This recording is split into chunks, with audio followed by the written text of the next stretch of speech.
अनुगंतुम सताम वर्तमा कृत्स्नम यदि न शक्यते स्वल्पमपि अनुगंतव्यम मार्गस्थो नावसीदति। नमस्कार।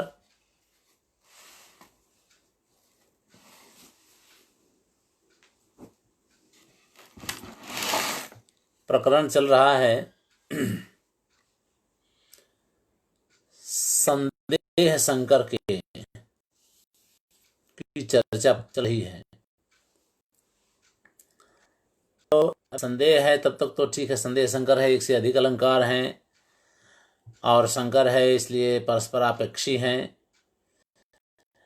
और एक से अधिक हैं, लेकिन निर्णय न किया जा सके तो वहाँ संदेह शंकर अलंकार होता है। लेकिन उसी छंद में, उसी काव्य में अगर कोई साधक तत्व आ जाए या बाधक तत्व आ जाए, निर्णय हो जाता है, उसकी चर्चा कर रहे हैं। ठीक है, तो उसकी चर्चा में अब देखिए कि जहाँ पर बाधक, आप जानते हैं ना बाधकत्व का उसके लिए शब्द का प्रयोग किया है न्याय और दोष। तो न्याय का मतलब कि जो साधक तत्व है वो न्याय हुआ और बाधक तत्व है वो दोष हुआ। तो वही कह, जहाँ पर न्याय दोषयो हो अन्य तरस्य अवतारः, इन दोनों में से किसी एक की उपस्थिति अगर हो तो एक का निश्चय होने के कारण संशय नहीं रह जाता है, संशय नहीं रहेगा। तो इसलिए अब न्याय के लिए करेंगे न्यायश्च साधकत्वम अनुकूलता करेंगे। न्याय तो न्याय का मतलब हुआ साधकत्व, यानी साधक है या फिर अनुकूलता है, दोनों में से किसी एक शब्द का प्रयोग करें। और दोष का मतलब बाधकत्वम प्रतिकूलता, और दोष का मतलब या तो बाधक कहिए उसको या प्रतिकूलता कहिए। तो इसके लिए उन्होंने कहा कि सौभाग्य वितनोति यश वक्त्र शशिनो ज्योत्सनेव हास्य द्युति ही। यहाँ पर बाधक तत्व है हास्य द्युति। बात यह है कि जब उपमा अलंकार कहते हैं और रूपक अलंकार दोनों में, तो आप जानते हैं ना कि साधर्म्यम उपमा भेदे, ये भेद की ये उसकी परिभाषा है उपमा की, यानी दो भिन्न भिन्न वस्तुओं में एक किसी एक धर्म को लेकर जहाँ सादृश्य दिखाया जाए, एक गुण की या एक धर्म की समानता दिखाई जाए, वहाँ उपमा अलंकार होता है। तो ये तो कह दिया ना कि वे दो भिन्न भिन्न पदार्थ होने चाहिए, भेदे। लेकिन रूपक अलंकार की परिभाषा क्या बताई? तो कहे तद्रूपकम भेदो उपमा उपमेयो हो, यानी उपमा और उपमेय, उपमान और उपमेय दोनों में जहाँ अभेद दिखाया जाए वहाँ पर जो है रूपक अलंकार होता है। अब इस काव्य में सौभाग्यम वितनोति, यानी शोभा दे रहा है, सौभाग्य को फैला रहा है। ये कौन? तो कह रहे हैं कि हास्य द्युति ही, हास की द्युति, हंसी का प्रकाश, हंसी की कांति जो है सौभाग्य फैला रहा है। ठीक है, किसके हास द्युति? तो वक्त्र शशिना, चंद्रमुखी की हंसी की द्युति, हंसी का प्रकाश सौभाग्य फैला रहा है। ये तो कहने तो कह दिया। किसकी तरह? तो ज्योत्सना की तरह। अब अर्थ जब करना होगा तो करेंगे जैसे, इस प्रकार करेंगे कि जैसे चंद्रमा की चांदनी प्रकाश फैलाती है, उसी तरह से उस चंद्रमुखी के हंसी का प्रकाश सौभाग्य फैलाता है। ठीक है, सौभाग्य फैलाता। देखिए जैसे चंद्रमा की चांदनी प्रकाश चांदनी जो है सौभाग्य को फैलाती है, शोभा को फैलाती है, शोभा को बढ़ाती है, उसी तरह से चंद्रमुखी की हंसी का प्रकाश शोभा को बढ़ाता है। ये कहने को हुआ।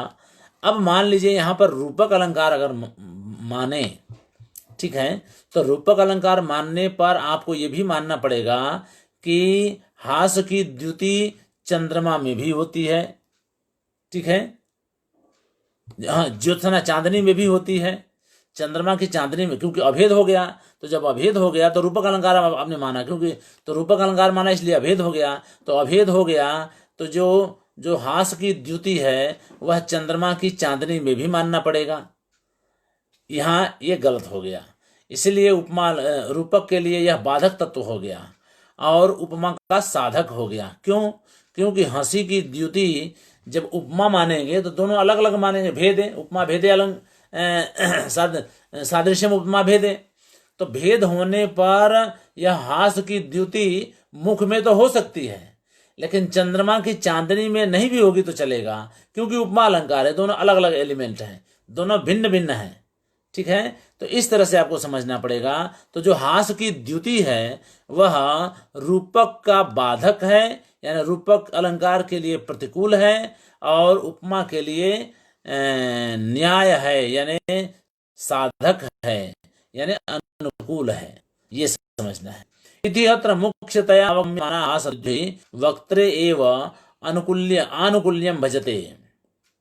कह रहे हैं यहाँ पर मुख्य रूप से प्रतीत होने वाली हास द्युति वक्त्र एव, यानी मुख में ही अनुकूलता को धारण करती है, मुख में, चांदनी में नहीं।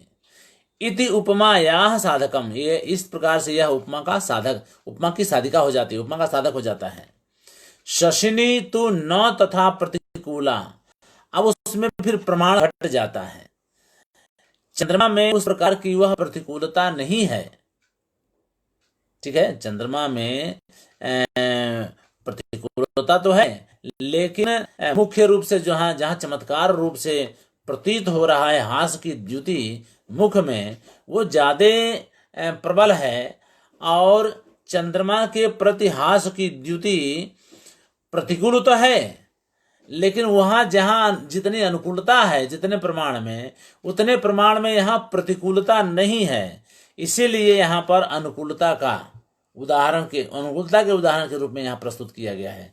ध्यान रखिए, कल हमने चर्चा की थी कि उसमें प्रमाण देखा जाता है। बात सही है कि एक चीज किसी का साधक होता है तो वह दूसरे का बाधक भी हो जाता है, लेकिन दोनों का प्रमाण समान नहीं होता है, तो जिसका प्रमाण अधिक होता है वही माना जाता है। तो बाधकता यहाँ पर, साधकता यहाँ पर उपमा के रूप में साधकता अधिक प्रमाण में है, और चंद्रमा के प्रति प्रतिकूलता कम प्रमाण में है। प्रतिकूलता तो है जरूर, लेकिन उसका प्रमाण कम है। इसीलिए कहने के लिए हम कहते हैं कि यह उपमा का साधक है। ठीक है, हासद्युति शब्द जो है उपमा का साधक है, ये कहना पड़ेगा। बाकी तो वो रूपक का बाधक भी तो है। तो रूपक का बाधक है चंद्रमा में, अब रूपक मानेंगे तो चंद्रमा में भी मानना पड़ेगा। तो चंद्रमा में वो बाधक है, तो बाधक है, लेकिन उतने प्रमाण में नहीं है जितना ये हासद्युति जो है मुख में साधक है। तो इस तरह से आपको समझना है। इत रूकम शशिनी तु न तथा प्रतिकूला इति रूपकम प्रति तस्य अबाधकता, रूपक के प्रति उसकी अबाधकता है। ठीक है, तो तस्य अबाधकता, तो ये क्या है कि ये तो हो गया ना स्पष्ट कि चंद्रमा के प्रति प्रतिकूल तो है, तो इसलिए रूपक नहीं मान सकते हैं। तो उसके प्रति प्रतिकूल तो है, लेकिन कम प्रमाण में है, और अनुकूल उपमा के लिए अनुकूल ज्यादा है, इसलिए वह अनुकूल यानी साधक है, न्याय है, यानी वह उपमा का साधक है। साधकता तो है हासद्युति। ठीक है, अब कहना यह है कि यहाँ पर आपको शंका करने की आवश्यकता नहीं है, इसलिए यहाँ पर संदेह शंकर अलंकार नहीं होगा, क्योंकि हासद्युति जैसे शब्दों को रख करके उपमा का निर्णय हो जाता है। जहाँ पर उपमा और रूपक दोनों का निर्णय न हो सके वहाँ संदेह शंकर होगा, लेकिन जहाँ पर किसी खास साधक तत्व के होने से एक अलंकार का निर्णय हो जाता हो, वहाँ पर जो है संदेह का निवारण हो जाता है, तब संदेह शंकर अलंकार नहीं बनता है, ये कहना है। अब आगे चलें। वक्त्र इंदौ तव सती अयम यद अपरः शीतांशुर अभ्युद्यत। कह कि तव वक्त्रेंद्रौ, मुख चंद्र के होने पर, अयम यह दूसरा शीतांशु उग गया। ठीक है, यह दूसरा चंद्रमा जो है आ गया। तुम्हारे मुख चंद्र के विद्यमान रहते हुए यह दूसरा चंद्र उदित हो रहा है। ठीक है, अपरः शीतांशु, दूसरा चंद्र उदित हो रहा है। अब इसमें क्या है, कह रहे हैं कि इति अत्र अपरत्वम इंदोह अनुगुणत्वम न तो वक्त्रस्य प्रतिकूलम इति रूपकस्य साधकताम प्रतिपद्यते न तो उपमाया बाधकताम। देखिए वही बात हो गई। अब यहाँ रूपक का साधक है, वहाँ तो पहले वाले उदाहरण में तो उपमा का साधक था, यहाँ रूपक का साधक है। तो कह रहे हैं कि यहाँ पर अपरत्वम, जो अपर शब्द आया ना, तो अपर शब्द से अपरत्वम इंदोह अनुगुणत्वम, इंदु का यानी चंद्रमा की जो समानता है उसके न तो वक्त्र से प्रतिकूलम, मुख की प्रतिकूलता नहीं है, इति रूपकस्य साधकताम प्रतिपद्यते, इसलिए यहाँ पर रूपक अलंकार की साधकता को सिद्ध करता है। न तो उपमाया बाधकता, उपमा की बाधकता को सिद्ध नहीं कर रहा है, वो रूपक की साधकता को सिद्ध कर रहा है। इसलिए जो है यहाँ पर ये अपर शब्द दे दिया ना। देखिए तुम्हारे मुख रूपी चंद्रमा के होते हुए यह दूसरा चंद्र उग गया, तो वहां पर भी चंद्र है और यहाँ पर भी चंद्र है, रूपक अलंकार तो हो ही गया। अब यहाँ पर वो नहीं कह समझना चाहिए कि यहाँ उपमा अलंकार है। वही कह रहे हैं कि अपरत्वम इंदोह अनुगुणत्वम, अपरत्व जो शब्द का प्रयोग किया, अपर शब्द का जो प्रयोग किया, वह चंद्रमा के अनुगुण चंद्रमा की अनुकूलता ज्यादा है, न तो वक्त्र से प्रतिकूल, लेकिन मुख की प्रतिकूलता ज्यादा नहीं है, इसलिए वह रूपक अलंकार सिद्ध होता है। रूपक से साधकताम प्रतिपद्यते, रूपक की साधकता को वो सिद्ध कर रहा है, उपमा की बाधकता को सिद्ध नहीं कर रहा है। ठीक है कि जो चीज जिस काव्य में रूपक की का साधक तत्व विद्यमान हो, उस काव्य में वही जो रूपक का जो साधक है वही उपमा का बाधक भी तो है ना। ठीक है, तो जो अब फिर वही प्रमाण वाली बात आ जाती है। तो कह रहे हैं कि जितने प्रमाण में वह रूपक का साधक है उतने प्रमाण में उपमा का बाधक नहीं है, इसलिए कहने को यही कहना पड़ेगा कि वह रूपक का साधक है। तो साधक होने के कारण रूपक अलंकार की वहां सिद्धि हो जा रही है। तो रूपक अलंकार की जब सिद्धि हो जाएगी तो फिर आपको वहां पर संदेह संकर अलंकार की कल्पना नहीं करनी चाहिए। संदेह करने की आवश्यकता नहीं है कि इसमें कौन सा अलंकार है, रूपक है कि उपमा है, ये कहने की आवश्यकता नहीं है, क्योंकि वो तो अपर शब्द से सिद्ध हो गया। अपर चंद्र का मतलब एक चंद्र तो यहाँ पर है, दूसरा चंद्र आ गया, यानी यहाँ पर चंद्र के रूप में मुख है और दूसरा वास्तविक जो चंद्र है वो, तो दोनों रूपक हो गए।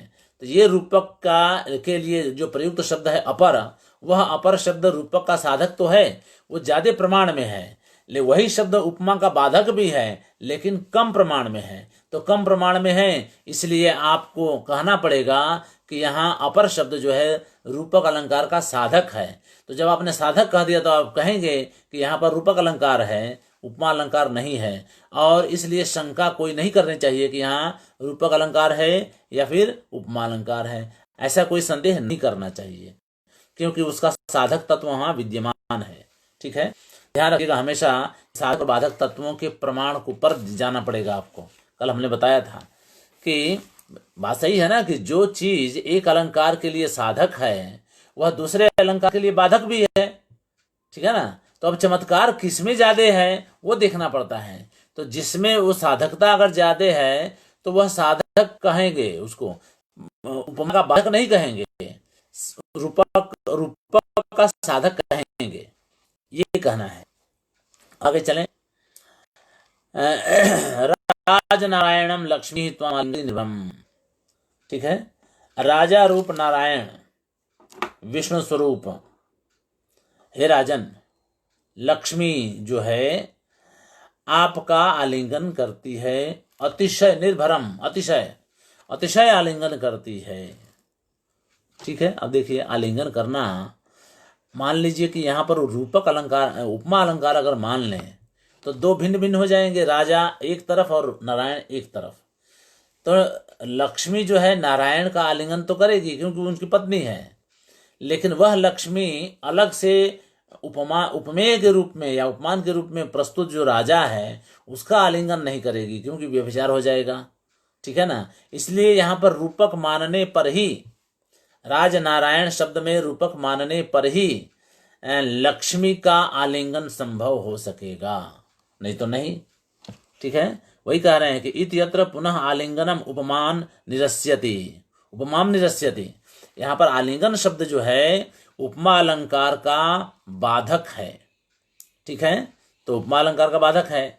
सदृशम प्रति पर प्रेयसी प्रयुक्तस्य आलिंगनस्य असंभव। कह रहे हैं ना कि ये दो एक समान है, अगर तो दो तत्व अलग अलग हो गए ना, तो जो अलग अलग हो गए भले एक समान है तो भी एक का आलिंगन तो करेगी, तो वो तो उसका अपना है, जैसे विष्णु का आलिंगन करती है।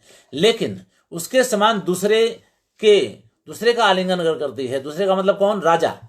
अगर उसी के समान राजा का भी आलिंगन करती है तो वह पर प्रेयसी प्रयुक्तस्य, दूसरी प्रेमिका के द्वारा किए गए आलिंगन के समान होगा, और वह असंभव है, यह संभव नहीं है। काव्य में इसका वर्णन नहीं किया जा सकता है। लक्ष्मी विष्णु का आलिंगन कर सकती है, राजा का आलिंगन नहीं करेगी, क्योंकि लक्ष्मी राजा की पत्नी नहीं है, विष्णु की पत्नी है। ठीक है, तो रूपक मानने पर ही लक्ष्मी का राजा का आलिंगन संभव हो सकेगा। इसका मतलब क्या हुआ कि इस उदाहरण में उपमा अलंकार का आलिंगन शब्द जो है उपमा अलंकार का बाधक है। तो वो जितने प्रमाण में उपमा अलंकार का बाधक है उतने प्रमाण में रूपक अलंकार का वह साधक नहीं है। इसलिए कहने को यही कहना पड़ेगा कि यहाँ जो है रूपक अलंकार का यह बाधक है, इसीलिए रूपक अलंकार है तो रूपक अलंकार ही। ठीक है रूपक अलंकार ही, लेकिन उपमा का ये बाधक है इसलिए रूपक है। तो आप देख लीजिए, इसलिए तो उपमा अलंकार का बाधक होने के नाते रूपक अलंकार है। और जब रूपक अलंकार हो गया तो निर्णय हो गया, जब निर्णय हो गया तो संदेह संकर अलंकार नहीं कह सकते हैं। ये है। ठीक है, तो अब चलें आगे। अब दूसरा आगे का उदाहरण देते हैं। पादाम्बुजम भवतु नो विजयाय मंजु मंजीर सिंजित मनोहरम अंबिकाया। ठीक है,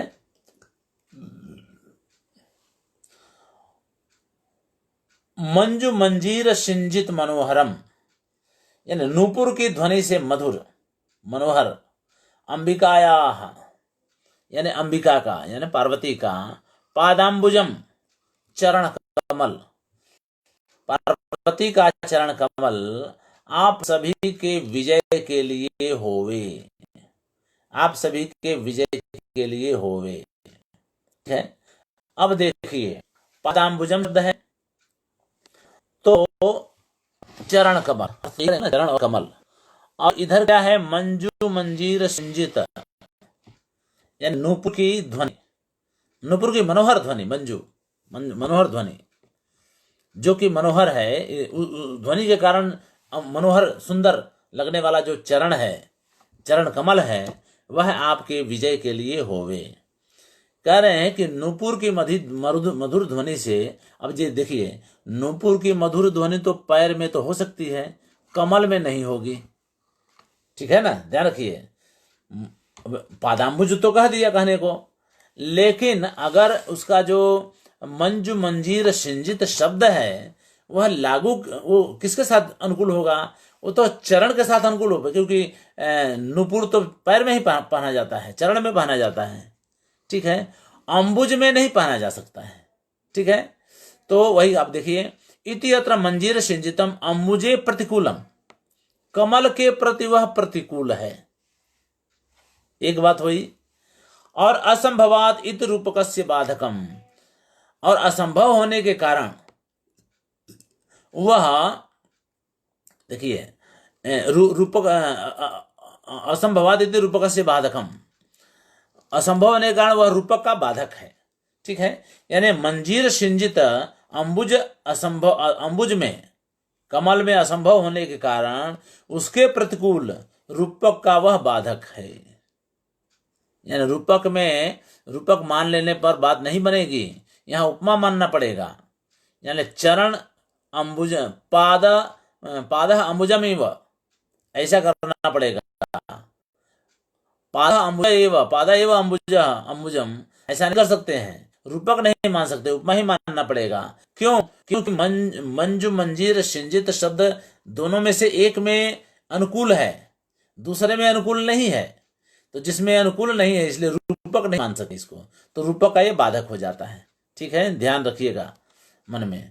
तो वही कह रहे हैं कि यह रूपक का बाधक है। और ठीक है, प्रतिकूल होने के कारण रूपक का बाधक है। न तो पादे अनुकूलम इति उपमाया साधकम इत्यभिधीयते, लेकिन कहने के लिए यह भाई रूपक का साधक भी तो हो गया। ठीक है ना, रूपक का बाधक है तो उपमा का साधक भी हो गया। जो रूपक का बाधक है वही उपमा का साधक भी है, तो ये कहा जा सकता है। लेकिन कहने के लिए आपको ये कहना पड़ेगा कि यहाँ रूपक का यह बाधक है, मंजू मंजीर शिंजित। आप ये नहीं कह सकते हैं कि यह उपमा का साधक है तो उपमा ही अलंकार, अलंकार तो उपमा ही है, लेकिन उसकी सिद्धि के लिए उसको यह रूपक का बाधक है ये बोलना पड़ेगा, क्योंकि उसका प्रमाण ज्यादा है। यह उपमा का साधक है ये नहीं बोल सकते हैं, रूपक का बाधक है आपको ये बोलना पड़ेगा, ये कह रहे हैं। विधि उपमर्दिनो बाधकस्य तदपेक्षया उत्कटत्वेन प्रतिपत्तेः, कह रहे हैं कि उसके विधि उपमर्दिन है, यानी विधि का जो विधान है करने वाले बाधक के उस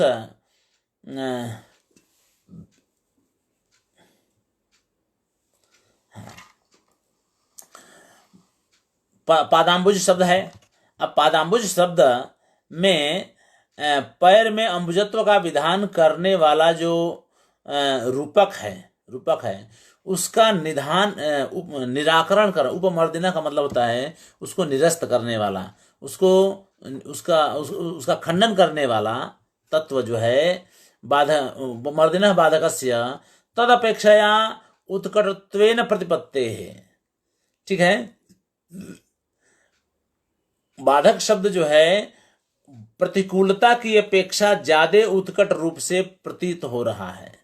ठीक है, तो इसीलिए रूपक का विधान किया गया, लेकिन रूपक का विधान करने का जो बाधकत्व है, उसका जो बाधन करने का बाधकत्व है, उसकी बाधकता जो है वह ज्यादा प्रतीत हो रही है उपमा की साधकता की अपेक्षा से, ये कह रहे हैं।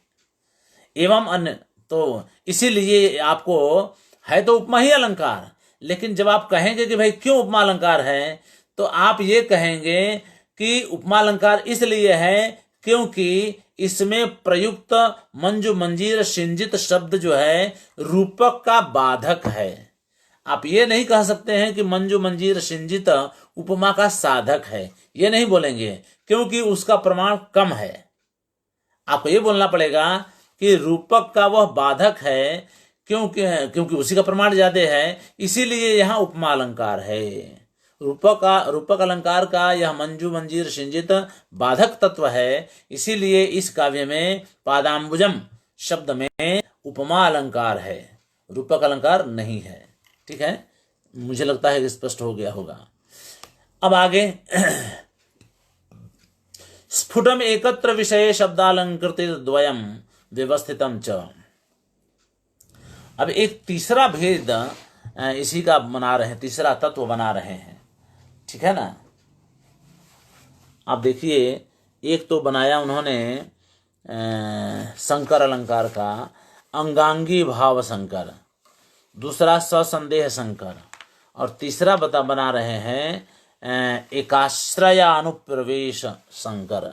ठीक है, अब एकाश्रयानुप्रवेश संकर का क्या मतलब है, उसकी क्या परिभाषा है, तो कह रहे हैं एकत्र, एक स्थान पर, एक काव्य में स्फुटम यानी स्पष्ट रूप से एक विषय में जहां पर शब्दालंकार भी हो और अर्थालंकार भी हो। ठीक है, दोनों व्यवस्थित हों, वहां पर यह एकाश्रयानुप्रवेश संकर अलंकार होता है। अब व्याख्या देख लीजिए उन्होंने जो दी है वो, तो कह रहे हैं अभिन्ने एव पदे स्फुटतया यत् उभौ अपि शब्दार्थालंकारौ व्यवस्थां समासादयतः सोऽपि अपरः संकरः। अभिन्ने एव पदे, एक ही पद में, ध्यान रखिए एक आश्रय है ना, तो एक ही पद में स्पष्ट रूप से जहां दोनों ही शब्दालंकार और अर्थालंकार अपनी व्यवस्था को पाते हैं, वहां पर तीसरा अलंकार अपरः यानी अगला अलंकार यानी एकाश्रयानुप्रवेश संकर अलंकार कहते हैं। उदाहरण देंगे तो आपको पता चल जाएगा। ठीक है, ध्यान रखिए एक ही पद में।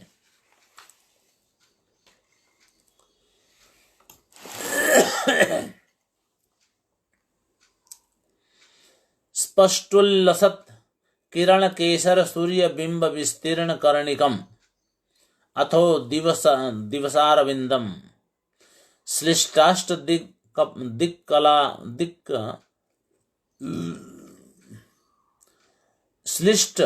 श्लिष्टाष्ट दिग्दल कलाप मुखावतार बद्धांधकार मधुपावली संचुकोच। ठीक है, संचुकोच। अब इस श्लोक का अर्थ दो ही शब्दों का है, दिवसारविंदम संचुकोच, यानी दिवस रूपी अरविंद यानी कमल संकुचित हो गया यानी बंद हो गया। इतनी सी बात, वाक्य यही है। बाकी सभी शब्द दिवसारविंदम के विशेषण हैं। ठीक है, दिवसारविंदम संचुकोच यानी दिवस रूपी अरविंद यानी कमल संकुचित हो गया।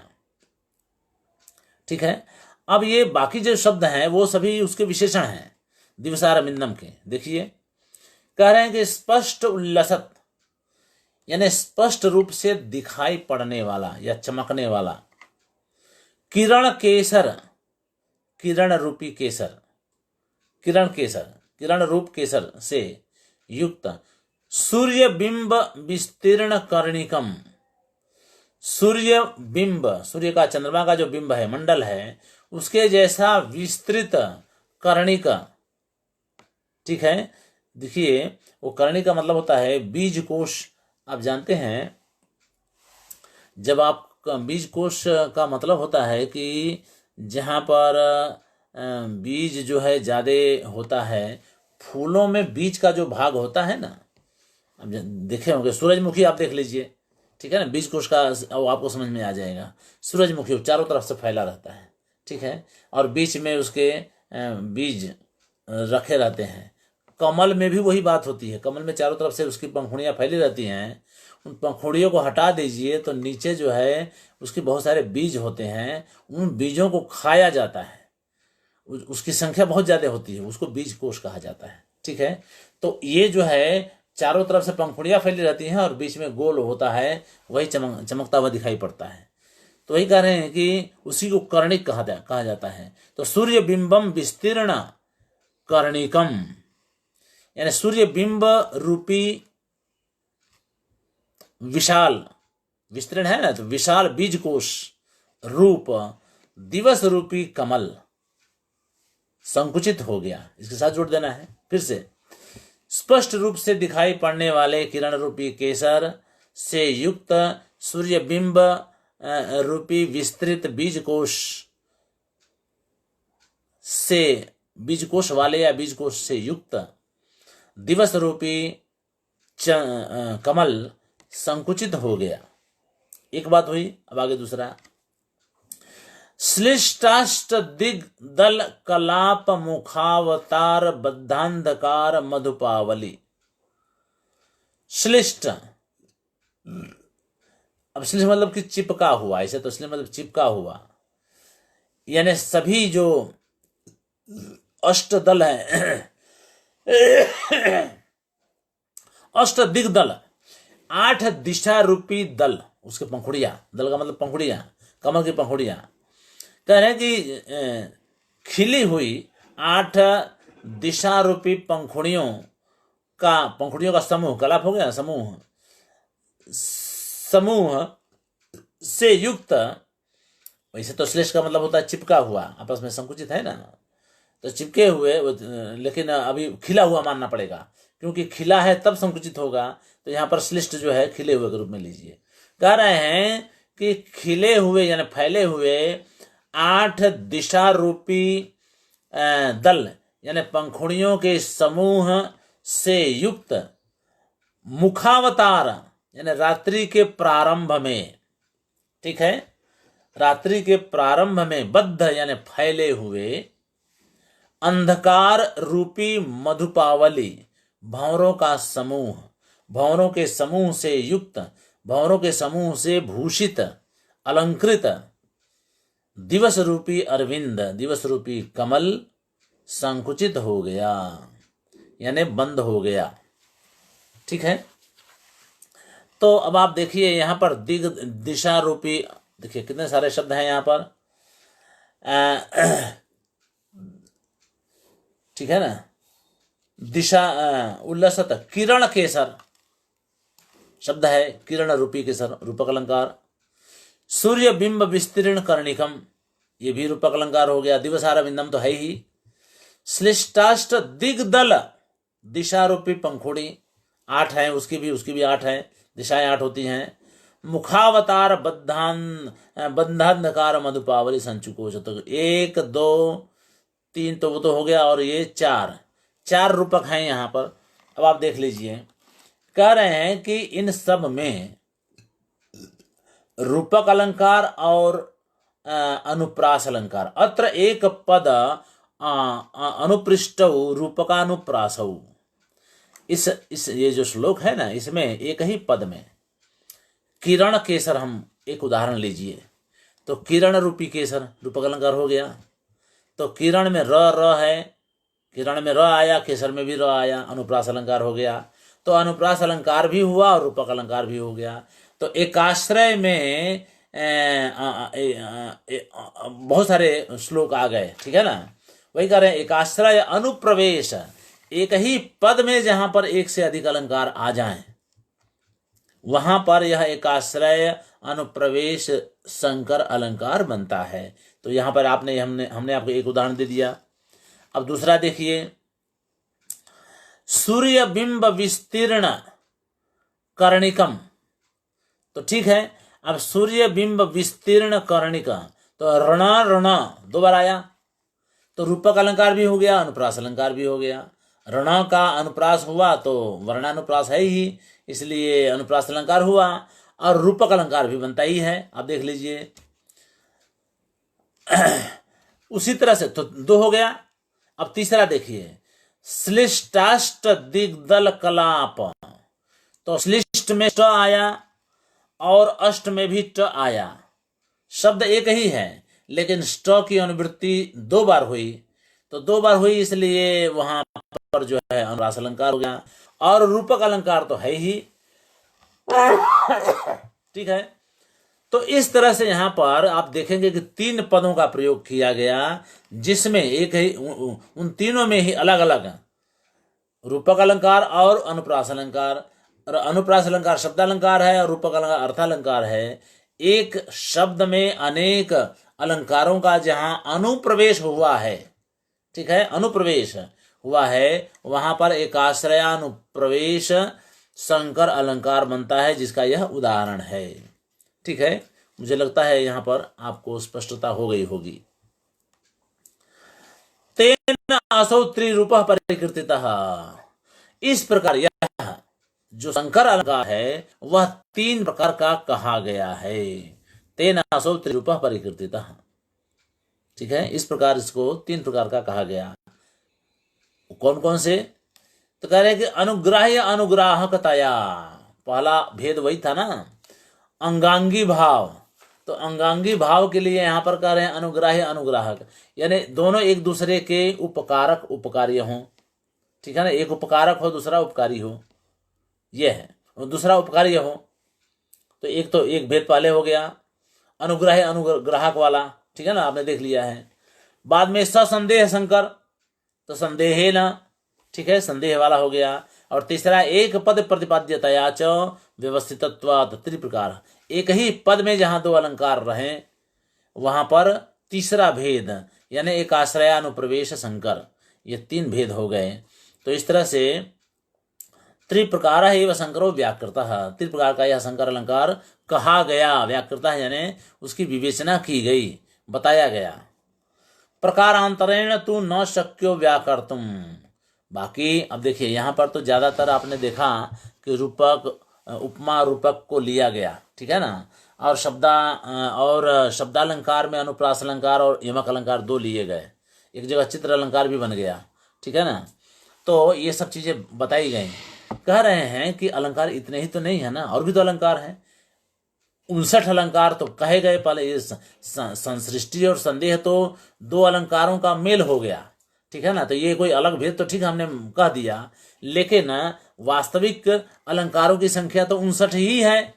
तो उन 59 अलंकारों में दो चार अलंकारों का हमने विवेचन किया। अब आचार्य कह रहे हैं कि बाकी अलंकारों का भी इस तरह से नियोजन हो सकता है, उपयोग हो सकता है, ठीक है, लेकिन उनका दूसरे ढंग से अनेक प्रकार का करना यहाँ पर संभव नहीं है, क्योंकि तो फिर उनके अनंत्या तत्प्रभेदा नाम, क्योंकि उनके भेद तो अनंत हो जाएंगे, तो कितने भेद बनाएंगे, उनकी तो कोई सीमा ही नहीं होगी, ठीक है ना। क्योंकि 59 अलंकारों का एक दूसरे के साथ मिला करके भेद बनाते जाएंगे, असंख्य हो जाएगा। इसलिए उसको यहाँ पर हम नहीं कर रहे हैं, वो करना असंभव है, ठीक नहीं है। इसलिए अब बात यहीं पर बन जाती है, कह रहे हैं, ठीक है। तो अब कह रहे हैं कि ये अब यहाँ पर वास्तव में देखा जाए तो संकर अलंकार की विवेचना यहाँ पूरी हो जाती है, ठीक है, पूरी हो जाती है। आगे और भी चर्चा तो बाकी है अभी। तो ये अब चर्चा इसके बाद जो चलेगी वह उपसंहारात्मक चर्चा है।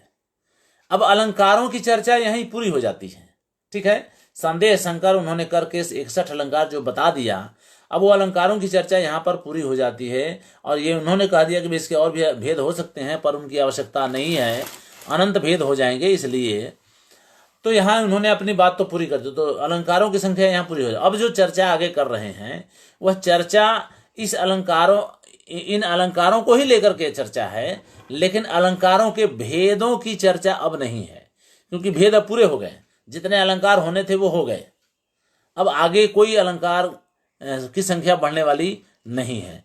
अब आगे जो कह रहे हैं वो देखिए, आगे जो कहेंगे वो तो लगभग ऐसे देखा जाए तो अतिरिक्त चर्चा है, ठीक है, अतिरिक्त चर्चा है। उसकी चर्चा प्रकारांतर से बीच में कहीं ना कहीं आ गई है, तो आ गई है, फिर भी उसकी चर्चा यहाँ पर ले रहे हैं ताकि उसको फोकस किया जा सके। देखिए क्या है, कह रहे हैं प्रतिपादिता शब्दार्थो भयगत प्रतिपादिता शब्दार्थो भय गतत्वेन त्रैविध्य जुषोलंकारा। कह रहे अब यहां तक शब्दालंकार, अर्थालंकार और उभयालंकार, इन तीनों ही प्रकार के अलंकारों की चर्चा यहां कर दी गई। प्रतिपादिता बता दिया गया। शब्दालंकार, अर्थालंकार और उभयालंकार, अब तक यहां इन सब की चर्चा कर दी गई है।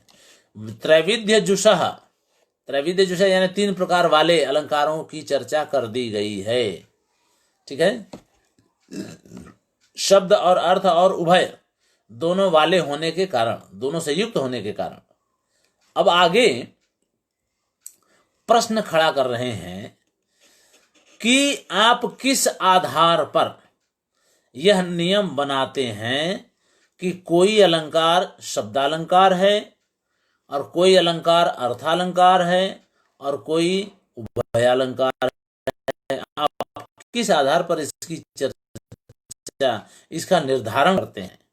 अरे कुतः पुनः एष नियमः यद एतेषां तुल्येपि, क्यों, फिर कारण बता रहे हैं कि भाई अतिशय चमत्कार होना या अतिशय हेतु होना, चमत्कार होने में, चमत्कार तो एक समान होता है, लोगों को आनंद तो एक प्रकार का ही आता है, लोग खुश हो जाते हैं, तो उसमें तो कोई भेद नहीं है, ठीक है ना। तो काव्य कह रहे हैं वही काव्य की शोभा का जो अतिशय है वो तो तुल्य है, वो तो समान है।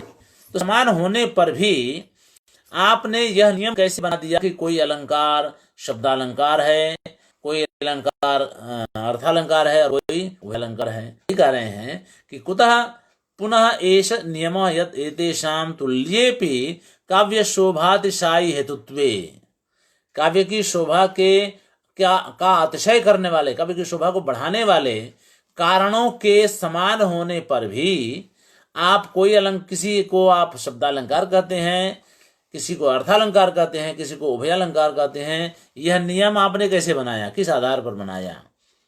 प्रश्न खड़ा कर दिया। अब आगे देखिए।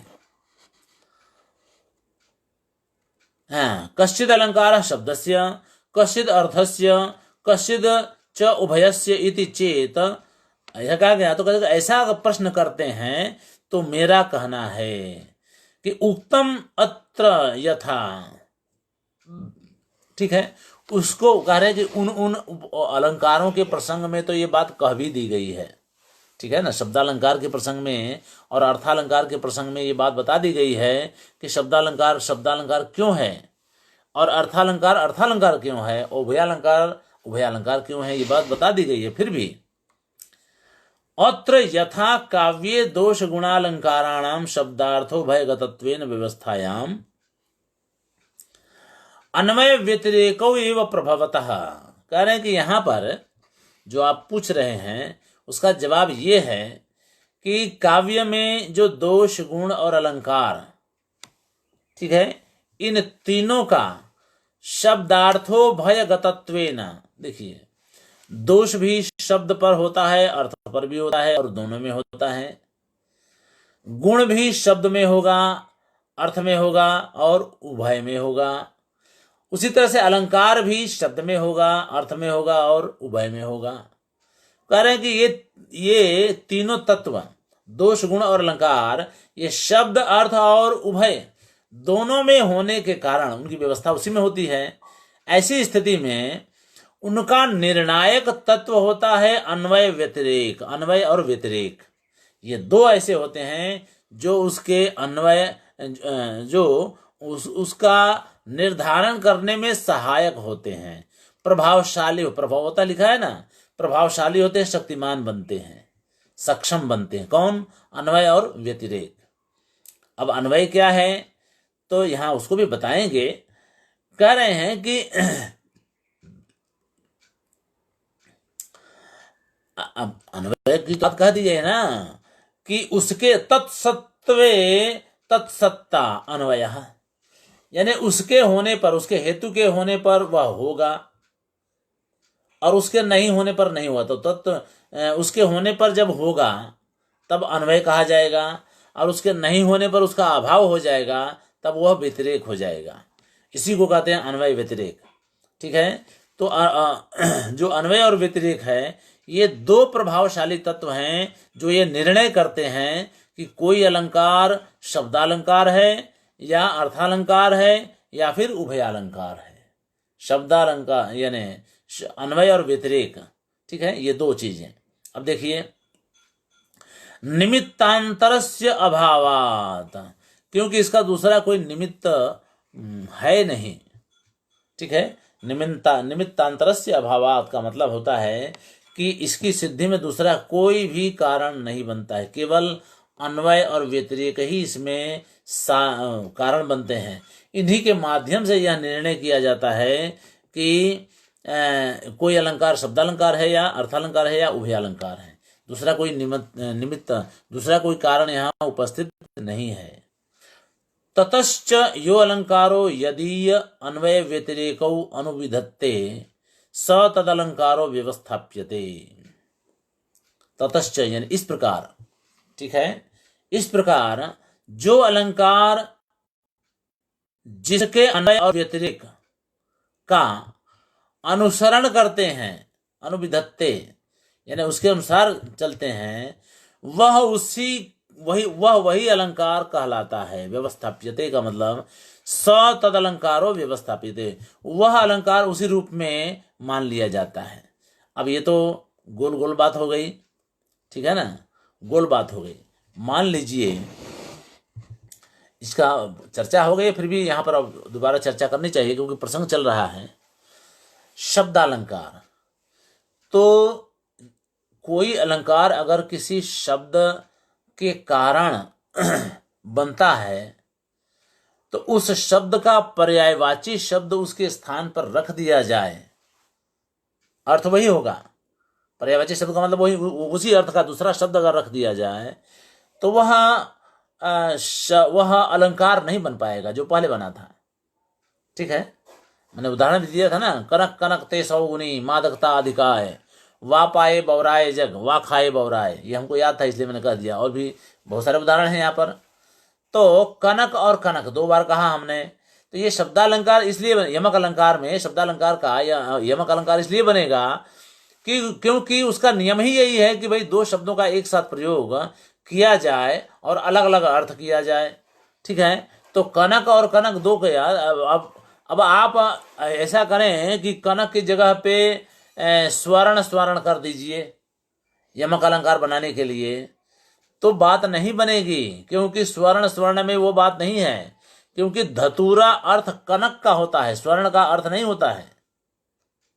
ठीक है, स्वर्ण कहेंगे तो धतूरा अर्थ नहीं निकलेगा, कनक कहेंगे तो धतूरा निकलेगा। तो एक कनक का अर्थ हो गया सोना और दूसरे कनक का अर्थ हो गया धतूरा। ये कनक शब्द से ही हो सकता है। इसका मतलब क्या हुआ कि वह अपने पर्याय को सहन नहीं कर सकता है। ठीक है, तो अपने परिवृत्ति असह है, यानी शब्द के परिवर्तन को वह सहन नहीं कर सकता है। तो जो अलंकार पर्यायवाची शब्द को यानी शब्द के परिवर्तन को सहन न कर सके, शब्द पर ही आश्रित रहे, वह अलंकार शब्दालंकार होता है। सीधी सी बात है। अगर उस शब्द को बदल करके दूसरे शब्द को लाया जाए और अर्थ भी वही रखा जाए तो भी वह अलंकार नहीं बने।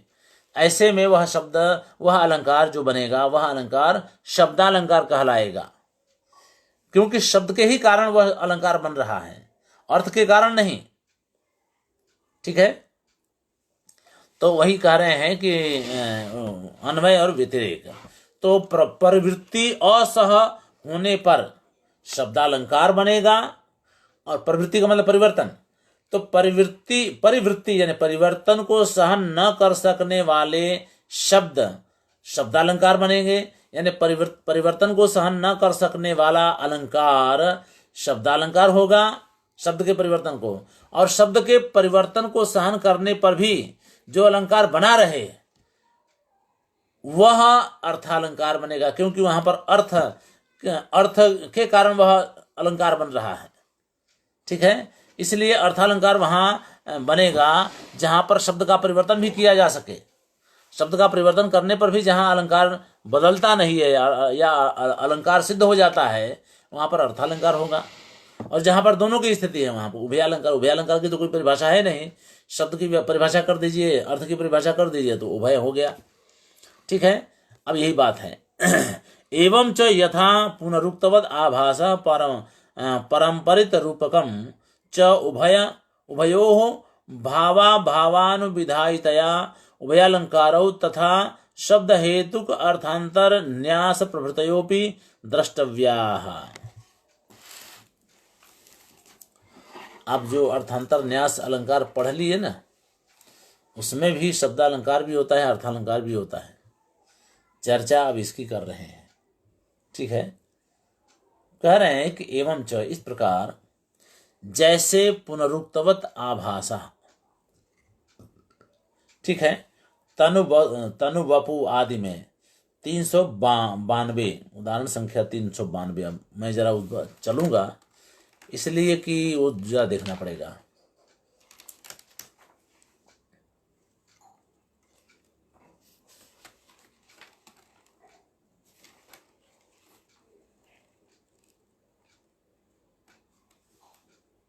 हाँ, तनु वपुः अजघन्यो असौ करिकुंजर रुधिर रक्षतर अक्तर नक्र तेजो धाममः पृथु मानसाम इंद्रो हरिर्जिष्णु। ठीक है, तनु वपुः यानी पतला शरीर होने पर भी जो अजघन्य यानी श्रेष्ठ है। तनु वपुहु अजघन्यो असौ, पतला शरीर होने पर भी जो अजघन्य है, श्रेष्ठ है। और श्रेष्ठ हाथियों के रक्त से रंगे हुए तीक्ष्ण नखों वाला तेज धाम, करिकुंजर रुधिर रक्त, यानी करिकुंजर हाथियों के समूह, हाथियों के रक्त से रक्त यानी रंगे हुए, खर नखर, खर माने बड़े बड़े नख वाला, तेजो धाम, तेज का धाम, ठीक है, तीक्ष्ण तेज का धाम, वह तेज के कारण उदार मन वालों का भी राजा विजयशील है। हरि ही जिष्णु यानी विजयशील है। अब बात यह है, पृथु मनसाम इंद्र, यानी विशाल मन वालों का भी जो राजा है वह हरि, वो जो इंद्र है वह विजयशील है। ये बात तो कह दी। तो इसमें पुनरुक्तवत है ना, ये अलंकार है पुनरुक्तवत अलंकार। अब कह रहे हैं कि इसमें जो है, और जो विद्वान मानस हंस अर्थांतर न्यास अलंकार है ना, इसमें परंपरित रूपक अलंकार है। तो दोनों के अन्वय व्यतिरेक का अनुसरण करने वाले होने से कह रहे हैं कि उभयो भाव अभावानुविधायितया, ठीक है, भाव यानी अन्वय और अभाव यानी व्यतिरेक, यानी अन्वय और व्यतिरेक का विधान करने वाले होने के कारण उभयालंकारो, इनमें दोनों उभयालंकार बनता है। तथा शब्द हेतुक, और जो शब्द हेतुक अर्थालंकार है वह भी शब्द हेतुक अर्थांतर न्यास प्रभृतयोपि द्रष्टव्या। अर्थांतर न्यास में भी क्या होता है कि सामान्य से विशेष का समर्थन, ठीक है ना, सामान्य से सामान्य का समर्थन, और विशेष से विशेष का समर्थन, और विशेष से सामान्य का समर्थन, ये चार प्रकार का जो कहा गया है उसमें भी शब्दों की ही महानता तो होती है। तो कह रहे हैं कि इन अलंकारों में दोनों अलंकार बनते हैं। वपु तनु में भी दोनों अलंकार बनेगा। पुनः जो पुनरुक्तवत कहा गया है, जो पुनरुक्तवत अलंकार, जो शब्द अलंकार कहा गया है, उसमें भी उभय अलंकार बन सकता है। और परंपरित रूपक अलंकार में भी उभय अलंकार बन सकता है, और अर्थांतर न्यास में भी उभय अलंकार बन सकता है, ठीक है। इसी प्रकार शब्द हेतु का अर्थांतर न्यास आदि भी उभय अलंकार समझने चाहिए, ठीक है, क्योंकि उसमें भी शब्द को हटा देने पर बात नहीं बनेगी। क्योंकि जो कहावत है, उस कहावत में से शब्द को आप कैसे परिवर्तन कर सकते हैं, ठीक है ना। कहावत का मतलब विशेष, सामान्य कथन। अब सामान्य कथन एक तो होगा ना, तो सामान्य कथन में एक को हटा देने पर वो सामान्य कथन रहेगा ही नहीं। मैं कह रहा हूं कि जो कहावतें प्रचलित हैं, जो कथन प्रचलित हैं, उनमें परिवर्तन आप कैसे कर सकते हैं, तो शब्दों की प्रधानता हो गई ना। तो वही कह रहे हैं कि अर्थालंकार अर्थांतर न्यास अलंकार में उभय अलंकार बनता है। पारंपरिक रूपक में भी उभय अलंकार बनेगा, और पुनरुक्तवत आभास वाले अलंकार में जो शब्द अलंकार है उसमें भी उभय अलंकार बनेगा, ठीक है। अर्थस्य तु तत्र वैचित्र्यम उत्कटतया प्रतिभा। अब उसमें क्या होता है कि वहां पर अर्थ की विचित्रता, अर्थ का जो चमत्कार है वह ज्यादा प्रतिभाषित होता है। इसलिए वाच्यालंकार मध्य, अर्थांतर न्यास अलंकार वगैरह में क्या होता है कि अर्थ में चमत्कार दिखाई पड़ता है तो अर्थालंकार हम कह देते हैं। बाकी आप अर्थालंकार अर्थांतर न्यास अलंकार में आप क्या करेंगे, जो विशेष कथन है उस विशेष कथन में आप कोई परिवर्तन कर ही नहीं सकते हैं, इसलिए वो तो परंपरा से आ रहा है। तो जो परंपरा से चला आ रहा है उसमें परिवर्तन करने का आपको कोई अधिकार नहीं है। तो जब आपको अधिकार ही नहीं है तो शब्द प्रधान हो गया वहां, तो शब्द की प्रधानता हो गई तो क्या हुआ, मतलब कि वो शब्द को आप बदल नहीं सकते हैं। तो जब बदल नहीं सकते हैं तो वो शब्द की प्रधानता तो हो गई ना, यानी शब्द की परिवर्तन में को वह सह नहीं सकता है। अर्थांतर न्यास अलंकार शब्द के परिवर्तन को नहीं सह सकता है, इसीलिए शब्दालंकार भी है। अब होता यह है, तब प्रश्न होता है ना कि तब उसको अर्थालंकार क्यों कहें? तो अर्थालंकार आपको ये इसलिए कहना पड़ेगा क्योंकि उसमें अर्थ ज्यादा चमत्कृत होता है शब्द की अपेक्षा। तो शब्द की अपेक्षा अर्थ ज्यादा चमत्कृत होता है, इसलिए उसको अर्थालंकार कहते हैं। बाकी तो वहां पर भी शब्दालंकार तो है ही, तो उभयालंकार तो वहां पर भी बन ही गया, ठीक है। लेकिन आप जो है उसका चमत्कार कम है, शब्द का चमत्कार कम है, अर्थालंकार का यानी अर्थ का चमत्कार ज्यादा है, इसीलिए अर्थांतर न्याय अलंकार को अर्थालंकार में समाविष्ट किया गया है, ये बात है। इसलिए वाच्यालंकार मध्य वस्तु स्थिति अनपेक्षया एव वस्तु स्थिति क्या है कि दोनों ही अलंकार समान रूप से वहां पर है, ठीक है ना। तो उस वस्तु स्थिति को बदवा करके अनपेक्षा यानी उसकी उपेक्षा करके, वस्तु स्थिति की उपेक्षा करके उसको हम अर्थालंकार में ही मानते हैं, गिनते हैं। बाकी सच्चाई तो ये है, वस्तु स्थिति यानी सच्चाई तो ये है कि अर्थांतर न्यास अलंकार में शब्द भी उतना ही प्रभावशाली है जितना अर्थ है, लेकिन अर्थ ज्यादा चमत्कारी है इसलिए अर्थालंकार हुआ, शब्द कम चमत्कारी है इसलिए शब्दालंकार नहीं हुआ। बाकी शब्दालंकार वहां पर है, आप उससे मना नहीं कर सकते हैं, ठीक है। यही बात यहां कह रहे हैं। चले आगे।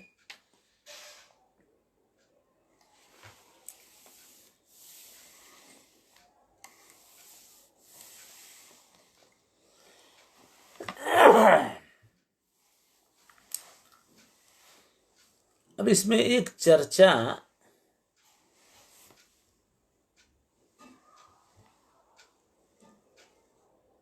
हालांकि उसकी जरूरत नहीं है, आगे की चर्चा ये कर रहे हैं, अलंकार सर्वस्वकार रुयक का खंडन, ठीक है। अब जो अन्वय व्यतिरेक वाली बात उन्होंने कह दी आचार्य मम्मट ने, समय होने वाला है पर चर्चा इसकी अब विस्तार से कल करेंगे, लेकिन अन्वय व्यतिरेक वाली बात आई तो कह रहे हैं वे शब्दालंकार, अर्थालंकार और उभयालंकार, इसका निर्णय करने का जो साधन है वह है अन्वय और व्यतिरेक, ठीक है। तो अन्वय यानी एक उसके निमित्त के होने पर, उसके होने पर वह होगा और उसके नहीं होने पर उसका अभाव हो जाएगा। ये बात जो अन्वय और व्यतिरेक के द्वारा कही गई है, तो कह रहे हैं कि इस अन्वय और व्यतिरेक को ही शब्दालंकार, अर्थालंकार और उभयालंकार का निर्णायक हेतु मानते हैं। आचार्य ने माना है, रुयक इसके विपरीत जाते हैं। रुयक दूसरी बात कर रहे हैं, वो कह रहे हैं कि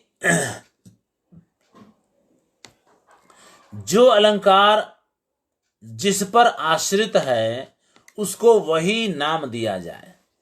आश्रय आश्रयी भाव यानी आश्रय आश्रयी भाव जो है वह निर्णायक हेतु है शब्दालंकार और अर्थालंकार का, न कि अन्वय व्यतिरेक। आपको यह समझना है, अन्वय व्यतिरेक निर्णायक हेतु नहीं है। क्या है? तो कह रहे आश्रय और आश्रयी, यानी जो अलंकार जिस पर आश्रित है, यानी कोई अलंकार मान लीजिए शब्द पर आश्रित है तो वह शब्द अलंकार है, और अलंकार आश्रय हो गया शब्द आश्रित, शब्द आश्रय हो गया और अलंकार आश्रयी हो गया। मान लीजिए कि कोई अलंकार अर्थ पर आश्रित है तो वह अर्थालंकार कहलाएगा। ये कहना है रुयक का, ठीक है, यह कहना है रुयक का। कह रहे यो अर्थालंकार यो अलंकारो यदाश्रितः स तद अलंकार, ठीक है। जो अलंकार जिस पर आश्रित है वह वही अलंकार है।